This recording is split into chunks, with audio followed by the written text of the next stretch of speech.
Hello everyone, welcome to my channel. My name is Orlando. Today we're doing a video on are inspections really worth it? Like, is it a waste of money to do an inspection? Well, I'm answering a viewer's question. Her name is Cora. She says, how much do inspections cost? Cora, I'm gonna answer your question on that. So let's talk about inspections in general. What is an inspection? Well, an inspection is normally when you're about to purchase a property, you need someone to go through and look at everything in the house when it comes to plumbing, electrical, roofing, foundation, outside siding, structural stuff, radon, all these things.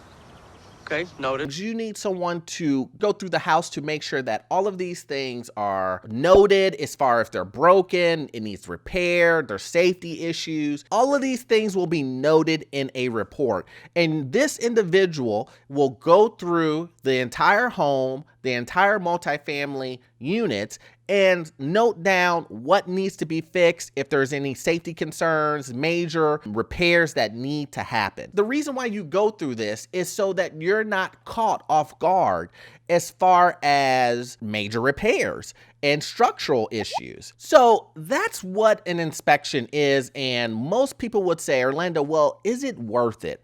Well, here's my question. We know that an inspection is going to cost somewhere between $250 and $500. It's a cost that I always incur when I'm purchasing a property. And the reason why I do this is because I need to go through each of the units to figure out exactly if there's any issues. I personally am not a person who knows everything about, structural damage, cracks, foundation, roof. That's not my expertise. It's not my expertise. I need someone to go through and look at those things and tell me if there are any issues that are coming up or that are there immediately right now.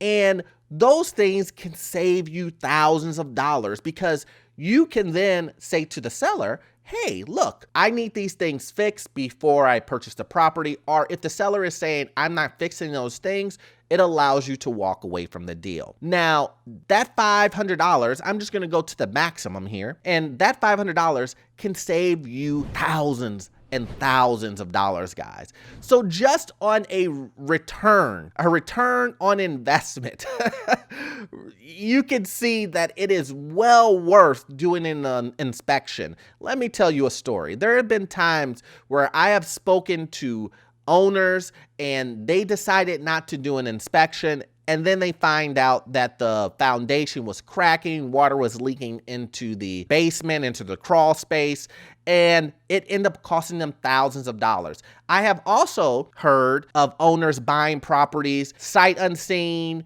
and also not getting inspections done, which doesn't really make sense. If you're gonna be out of state and you're gonna do sight unseen, you would think you would get others to vouch for you as far as looking inside of the units, but they didn't. Well, this individual decided to buy the property, and they bought the property and the whole roof needed to be demolished and redone. So that ended up costing them $20,000. $20,000, guys.